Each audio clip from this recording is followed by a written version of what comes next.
विद्यार्थी मित्रांनो, गेल्या तासाला या ठिकाणी मागील तासाला आपण भाषासूत्रम क्रियापदानी हा घटक पाहिला आहे, बरोबर की नाही? हा घटक पाहिला, त्याच्यानंतर आज आपण नवीन घटक शिकतोय. नवीन घटक म्हणजे या ठिकाणी वर्णांचा संवाद, वर्णांचा संवाद आहे. वर्णांचा संवाद आहे. म्हणजे इथं या ठिकाणी स्वर आहेत, व्यंजने आहेत, नंतर संयुक्त आणि संयुक्त अक्षर आहेत, नंतर स्वराश्रित आहे.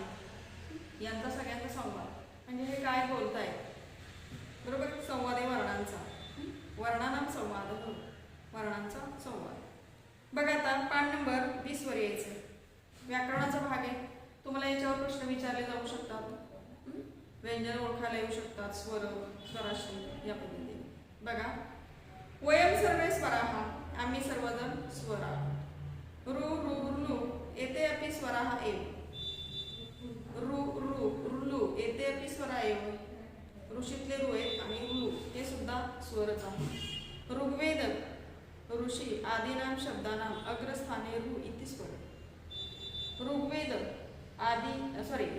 ऋषी आदिनाम शब्दानाम, ऋग्वेद आणि ऋषी इत्यादी शब्दांच्या पहिला जो अक्षर आहे रु, हा काय आहे? स्वर, बरोबर की नाही? तुम्हाला इथं स्वर बघा, अ आ इ ई उ ऊ ऋ ऋ ऋ ए ऐ ओ औ. एकूण तुम्हाला स्वर आहे 13, बरोबर की नाही? 13 स्वर आहेत संस्कृत मध्ये. बघा, आम्ही सर्वजण स्वर आहोत. रु रु ऋ हे सुद्धा स्वरच आहे. ऋग्वेद आणि ऋषी या शब्दांमध्ये पहिले अग्रस्थानी जे रु हे अक्षर आहे ते काय आहे? तर स्वर आहे. म्हणून हे सुद्धा स्वर आहेत. एकूण 13 स्वर आहेत संस्कृत मध्ये, एकूण 13 स्वर. नंतर बघा, अहम अनुस्वार, अनुस्वाराचं चिन्ह दिले. बघा, अहम अनुस्वार अहम तु स्वराणाम आश्रयेण एव तिष्ठामि. मी अनुस्वार आहे, मी सुद्धा स्वरांच्या आश्रयाने राहतो. किम मम उच्चारणं कर्तुम इच्छसि, तुम्ही माझा उच्चार का करता? तुम्ही माझा उच्चार करता का, असा प्रश्न विचारला. तरी वद अम इति, तरी सुद्धा या ठिकाणी बोललं जातं अम इति. म्हणजे या ठिकाणी अनुस्वार हा स्वरांच्या आश्रयाने राहतो. आणि तो कसा आहे? वाक्यांमध्ये महत्वाचा आहे अनुस्वार. आणि हा आहे स्वराश्रित, अनुस्वारांच्या आश्रयाने राहतोय तो. दुसरा आहे अहम, विसर्ग, मी विसर्ग आहे. मम अपि उच्चारणं स्वरैसह भवति, माझं उच्चारण म्हणजे मला सुद्धा उच्चारलं जातं ते स्वरांसह. स्वरांसह माझा सुद्धा उच्चार केला जातो. यदि माम वक्तुम इच्छसि तर्हि वद अह इहि उह इति. जरी माझा उच्चार सुद्धा कसा होतो या ठिकाणी? अह इहि उह. अक्षरासमोर या ठिकाणी काय येतो? विसर्ग येतो. आणि अनुस्वार हा शब्दांच्या शेवटी अक्षरावर येतो, वर येतो. आणि शब्दांच्या शेवटच्या अक्षरासमोर हा विसर्ग येतो. हे लक्षात ठेवा. हा फरक आहे अनुस्वार आणि विसर्ग.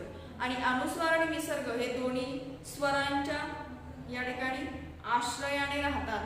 म्हणून याला काय म्हणायचं? स्वराश्रित. काय म्हणायचं? स्वराश्रित. इथंपर्यंत कळलंय का? बघा, पहिले 13 स्वर आहेत, बरोबर की नाही? आपण आता पाहिले वयम सर्वे स्वरा, आम्ही सर्वजण स्वर आहोत. आ इ ई उ ऊ ऋ ए ऐ ओ औ हे 13 स्वर. मग यामध्ये त्यांनी काय सांगितलं की रु ऋ आणि ऋ हे सुद्धा स्वर आहेत. ऋग्वेद आणि ऋषी या शब्दांमधील पहिले जे शब्द आहे, पहिलं जे अक्षर आहे ते ऋ आहे. म्हणून हा काय झाला? ऋ हा स्वर आहे. नंतर अनुस्वार, मी अनुस्वार आहे, माझं या ठिकाणी मी स्वरांच्या आधाराने राहतो. आणि माझं उच्चारण काय? अच असेल तर काय येणार आहे? अम. अम असा माझा उच्चार होतो. म्हणजे शब्दांच्या वरती, अक्षरांच्या वरती मी काय? अनुस्वार येतो नेहमी, लक्षात घ्या. अक्षराच्या वरती देतात, हो की नाही? अनुस्वार. आणि अहम विसर्ग, विसर्ग हा कुठे येतो? शब्दाच्या समोर येतो. अहम विसर्ग मम अपि उच्चारणं स्वरैसह भवति, स्वरांच्या बरोबरच माझा उच्चार होतो. म्हणजे शब्दांबरोबरच उच्चार केला जातो. बघा, उच्चार कसा होतोय? स्वरांच्या बरोबर. अह इहि उह या पद्धतीने. हे झालं या ठिकाणी स्वर आणि स्वराश्री. अनुस्वर आणि विसर्ग काय स्वराश्री म्हणजे स्वरांच्या आधाराने राहणारे म्हणून स्वराश्री. आता नंतर तुम्हाला व्यंजन बघायची. व्यंजन म्हणजे काय, ज्या अक्षराचा पाय मोडलेले त्याला आपण व्यंजन वर्ग म्हणतो. लक्षात घ्या, सोप्यात सोपी आयडिया ओळखायला. बघा, वयम व्यंजनाने आम्ही व्यंजने, वयम सर्वे सहोदरा आम्ही सगळेजण भाऊ भाऊ. सहोदर म्हणजे भाऊ, सख्खे भाऊ. क वर्गीया क वर्गातील. अस्माकम उच्चारणम कंठे भवती आमचं उच्चारण कंठातून होते. कंठातून म्हणजे कंठ आपला गळा इथून होते, कंठातून होते. अतवयम कंठ्या म्हणून यांना काय म्हटलं जातं, कंठ्या म्हणजे कंठवर व्यंजने. या ठिकाणी यांचा उच्चार सगळ्या कंठातून होतो. क ख ग घ आणि ङ. बरोबर की नाही, हे सगळी व्यंजन आहेत आणि सगळे सख्खे भाऊ आहेत. याचं उच्चारण कुठे आहे, कुठलं उच्चारण स्थान याचं कंठातून म्हणून ह्यांना काय म्हटलं जातं, कंठ्या. पुढचं आहे च छ ज झ न. वयमपि सहोदरा आम्ही सुद्धा काय आहोत, भाऊ आहोत. च वर्गीया आम्ही च वर्गातील आहोत. अस्माकम उच्चारण स्थान अस्ति तालु आमचं उच्चारण स्थान काय आहे, तालु म्हणजे टाळा, टाळू. जिभेचा टाळा जो आहे की नाही तिथं आमचं उच्चार स्थान आहे, तिथून आमचा उच्चार होतो. अतवयम तालव्य म्हणून आम्हाला काय म्हटलं जातं, तालव्य. पुढचं व्यंजनाचा गट बघा.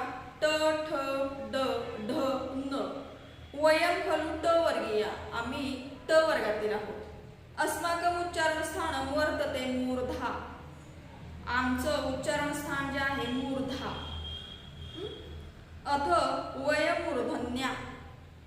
आता हे सगळे उच्चार जे आहेत ते जीभ वळवून करायला लागतात. बरोबर आहे की नाही, जीभ वळवली जाते म्हणून याला काय म्हणतात, मूर्धन्या. नंतरचा आहे गट त थ द ध न. व्यंजनाचा नंतरचा आहे त थ द ध न. वयम त वर्गीय आम्ही त वर्गातील. वयम दंत्या आम्ही दंत्या अस्माकम उच्चारणे जिव्हा दंतान स्पृशती आमचं उच्चारण स्थान काय, दंत्या म्हणजे दातातून उच्चारण. जिव्हा दंतान स्पृशती जीभ आणि दात. बरोबर आहे, जिव्हा दातांना स्पर्श करते म्हणून आमचा उच्चार इथून होतो. त थ द ध न. जीभ ही दाताला स्पर्श करते त्याच्यामुळे याला काय म्हटलं जातं, तर दंत्या वर व्यंजन. नंतर प फ ब भ म. वयम प वर्गीया प वर्गातील. अस्माकम उच्चारणे औष्ठो सम्मिलित. औष्ठो प फ ब दोन्ही ओठ काय होतात, सम्मिलित एकमेकांना काय होतात, एकत्र येऊन याचा उच्चार होतो. वयम खलु औष्ठ्या म्हणून याला काय म्हटलं जातं, औष्ठ्या. प फ ब भ औष्ठ व्यंजने. नंतर या ठिकाणी य हे काय, अहम तालव्य य. बरोबर की य अहम तालव्य. मी काय म्हणजे याचा जिभेच्या ताळ्यातून काय होतो, उच्चार होतो म्हणून तालव्य. अहम मूर्धन्य र. आता इथं जीभ वळवून काय होतो, उच्चार होतो रचा. खरं तर मूर्धन्याचा अर्थ आहे डोके, पण इथं डोके घेऊन चालत नाही. बरोबर आहे की नाही, जिभेला वळवून जेव्हा त्याचा उच्चार केला जातो तेव्हा त्याला काय म्हणतात, मूर्धन्य. अहम मूर्धन्य मी मूर्धन्य. ल हे व्यंजन कसं आहे, अहम दंत्य ल दातातून उच्चार होणारा म्हणून दंत्य. व अहम दंतोष्ठ व दातातून आणि ओठातून या पद्धतीने याचा उच्चार होतो.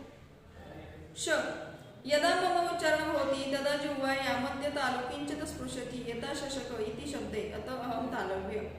श हा काय होतंय, जर माझं उच्चारण कसं होतं शचं, तर जिव्हा म्हणजे जीभ आणि तालू याचा काय होतो, स्पर्श केला जातो. श बरोबर आहे, श टाळा आणि जीभ यांचा स्पर्श एकमेकांना होतो म्हणून याला काय म्हणतो आपण, तालव्य. श. नंतर षटकोणातला श आहे श. यदा मम उच्चारणं भवति तदा जिह्वाया पृष्ठभाग मूर्धान किंचित स्पृशती. बरोबर आहे. श जीभ आणि मूर्धान म्हणजे या ठिकाणी जिव्हा जिभेचा पृष्ठभाग मूर्धान किंचित स्पृशती. श म्हणजे या ठिकाणी याचा मूर्धन्य. बरोबर की नाही. मूर्धन्य म्हणजे जीभ वळवून याचा काय होतो उच्चार होतो. यथा षटकोण इति शब्दे अतः मूर्धन्य. षटकोण षटकोण म्हणजे या ठिकाणी जीभ वळवून उच्चार होतो म्हणून याला काय म्हटलं जातं मूर्धन्य. स यदा मम उच्चारण भवति तदा जिह्वाया अग्रदंतान किंचित स्पृशती. स हे उच्चारण असताना जिव्हा अग्रदंतान स म्हणजे दात आणि जीभ यांना स्पर्श केला जातो म्हणून याला काय म्हटलं जातं दंत्य. दातातून स्पर्श होतो हे उच्चारताना स उच्चार. ह अहम कंठ्य. ह कंठातून उच्चार होतो म्हणून हा काय झाला ह हे व्यंजन काय झालं या ठिकाणी तर कंठ. अहम कंठ्य म्हणजे माझा याचा उच्चार करून होतो कंठातून म्हणून याला काय म्हणायचं कंठ्य व्यंजन.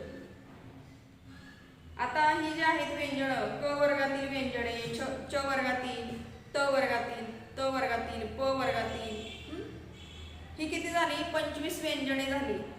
आणि य र ल व श श स ह ही 8 व्यंजने आहेत. ही आहेत सुटी 8 व्यंजने. लक्षात घ्या.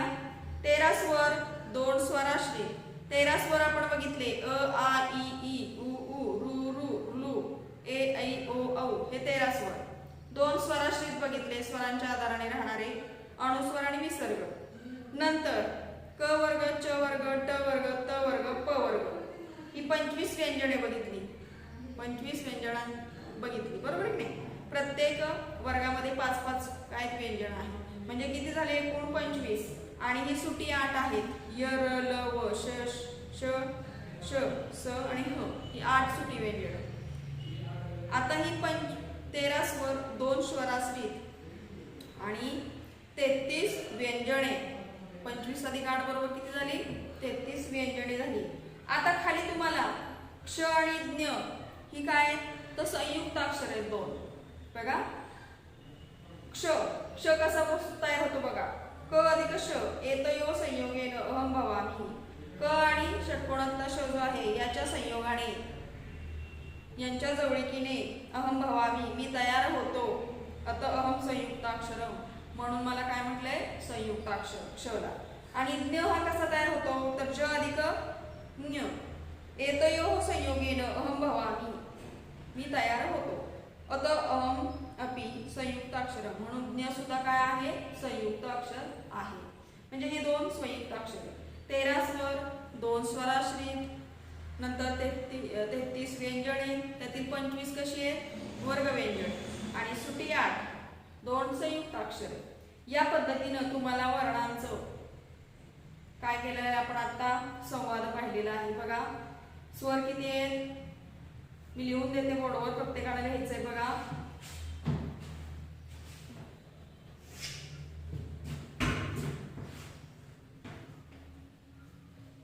स्वर 13 कुठले आहेत बघा ओ आ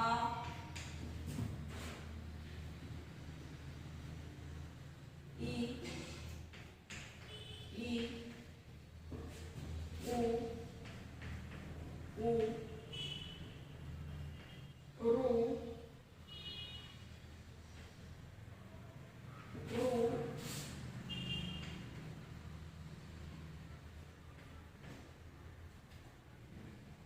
रुलू ए ऐ ओ ई औ हे 13 स्वर आले लक्षात. नंतर अनुस्वार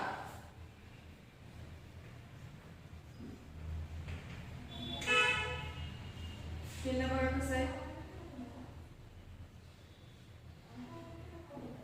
आणि काय विसर्ग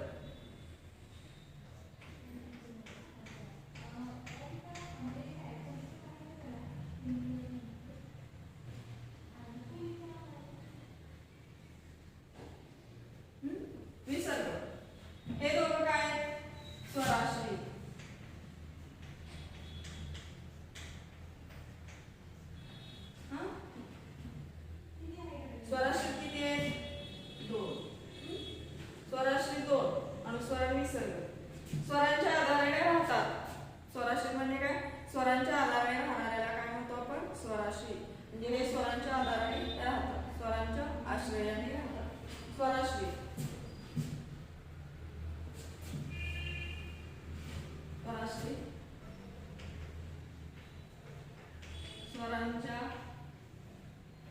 आश्रयाने राहतात म्हणून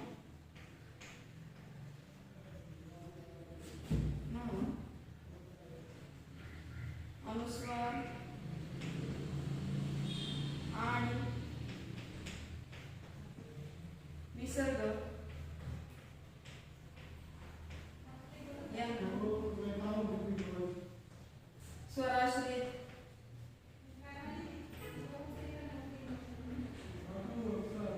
म्हणतात. येते का लक्षात बघा? मला इथपर्यंत लक्षात भाग आलाय. स्वराश्रित म्हणतात. आता खाली तुम्हाला व्यंजनांचे वर्ग दिलेले क वर्ग, क वर्ग नंतर च वर्ग. क वर्गातील क ख ग घ घ ही किती आहे? 25 आणि सुट्टी 8 व्यंजन. बरोबर आहे की नाही? बघा आता 13 स्वर स्वराश्रित 2. खाली बघा व्यंजने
इथपर्यंत भाग कळला.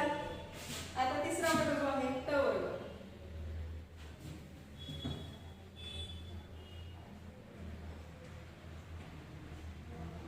ट वर्गाचं काय बघा?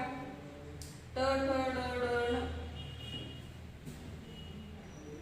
ट ठ ड ढ न. ट नंतर काय झालं? त वर्ग.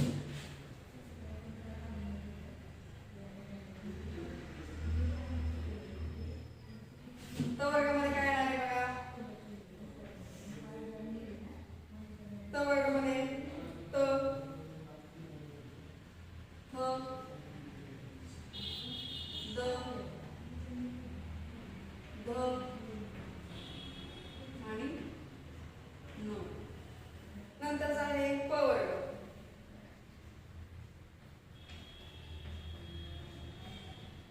प फ ब भ आणि म. हे किती झाले व्यंजने? लक्षात घ्या 25. बरोबर आहे की नाही? आता या ठिकाणी सुट्टी 8 व्यंजने. एकूण किती आहे? तर 25.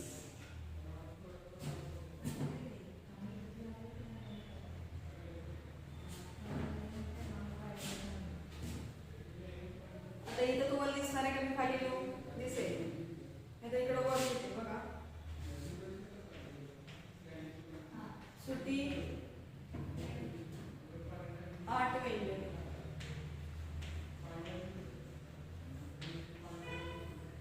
कुठली कुठली बघा? य र ल व श श नंतर स आणि ह. ही 8 व्यंजन सुट्टी. आणि शेवटचं जे आहे 2 क्ष आणि ज्ञ ही काय? संयुक्ताक्षर. 2 संयुक्त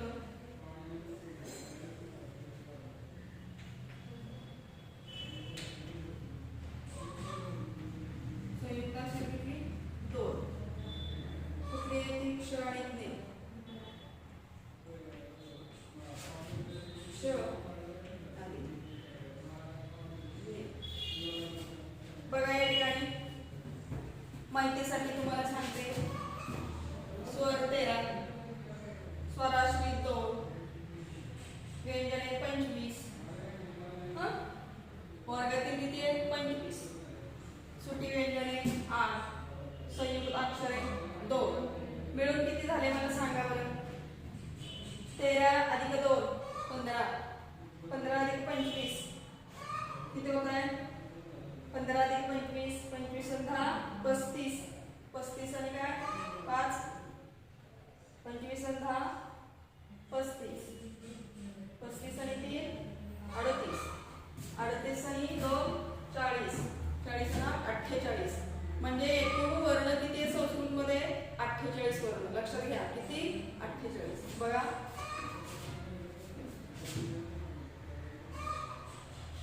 एकूण वर्ण संख्या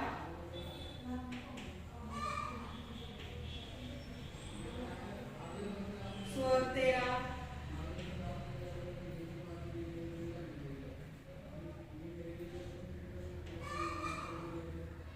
स्वराश्री 2,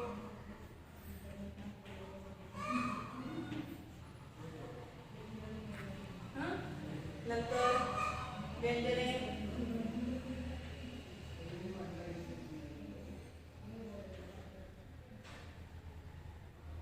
25 अधिक 8 किती होणार आहे 25 व्यंजने वर्ग व्यंजने आणि सुटी 8, 25 आणि 8 33, 8. संयुक्त अक्षरे संयुक्त अक्षर किती 2,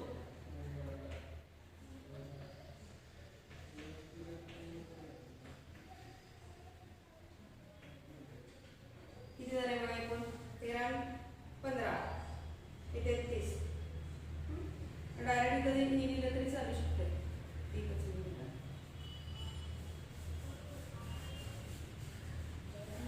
व्यंजने काय येणार आहे 25, सुटी व्यंजने 8,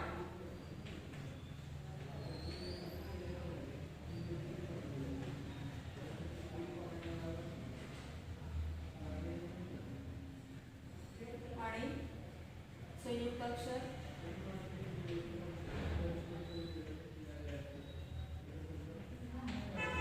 किती 2.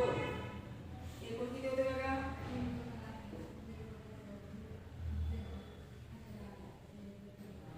5 10, बरोबर आहे की नाही. किती होत आहे 15 10 25, 25 आणि 5 30, 30 आणि 38 काय राहिलं 13 स्वर, 2 स्वराश्री, 25 व्यंजने, सुटी व्यंजने 8, संयुक्त अक्षरे 2, 15, 25 आणि 10 35, 35 आणि 3 38, 38 आणि 2 40 आणि 48. किती झाली 48. एकूण वर्ण संख्या किती आहे 48. लक्षात घ्या बरोबर बेरीज कळली का बघा. 1 5 5 10 2 12. बघा या ठिकाणी चुकत नाहीये रे. या ठिकाणी काय होणार आहे स्वराश्री स्वर किती 13 बरोबर. स्वराश्री 2, व्यंजने वर्ग 25, सुटी व्यंजने 8, संयुक्त अक्षरे 2 म्हणजे 15 आणि 25, 25 13 आणि 2 15 आणि 25 किती 25 आणि 10 35, 35 पण 40 हे 48 आणि 2 50 झाले. बघा संयुक्त अक्षरे ऍड केले मग काय झाले इथं सॉरी 48 नाही 50 होत आहेत वर्ण. एकूण वर्ण किती झाले 50. आता तुम्हाला शिकायला वर्ण किती आहे संस्कृतमध्ये 50. हे लक्षात घ्यायचंय. 15 25 आणि 10 35 आणि 5 40 48 आणि 50. म्हणजे या पद्धतीनं तुम्हाला हे सगळं शिकायला आहे. हाच आपण आता वर्णांचा संवाद बघितलेला आहे. कोण कसं कसं आहे. या ठिकाणी स्वर 13, अनुस्वार आणि विसर्ग, स्वराश्री, क वर्गातील व्यंजने जी आहेत ती कंठ्य मूर्धन्य कंठ्या हा म्हणून त्यांना काय कंठातून उच्चार होतो म्हणून त्यांना काय म्हटलं जातं कंठ्या. नंतर च वर्गातील जे आहे ती तालव्य हा. नंतर ट वर्गातील मूर्धन्य हा. त वर्गातील जिव्हा दंताणू बरोबर आहे की नाही जिव्हा दंताणू म्हणजे दंत्या हा. प वर्गातील ओष्ठ्या. सुटीचे 8 व्यंजन आहेत य तालव्य र मूर्धन्य ल दंत्य व दंतोष्ठ श तालव्य स दंत्य क कंठ्य. आणि संयुक्ताक्षर जे आहेत श आणि ज्ञ. क्ष हा क आणि श यांच्या संयोगातून तयार झालेला आहे तर ज्ञ ज आणि ज्ञ यांच्या संयोगातून तयार झालेला आहे. या दोघांना सुद्धा संयुक्ताक्षर म्हटलं जातं. आले लक्षात इथपर्यंतचा भाग. ठीक आहे. एकूण वर्ण संख्या जी आहे संस्कृत मध्ये ती 50 आहे. 13 स्वर स्वराश्रित 2 व्यंजन वर्ग व्यंजन वर्गातील व्यंजन आहेत 25 सुटी व्यंजने 8 संयुक्त अक्षरे 2 म्हणजे एकूण वर्ण संख्या किती झाली 50. इथपर्यंतचा भाग समजला.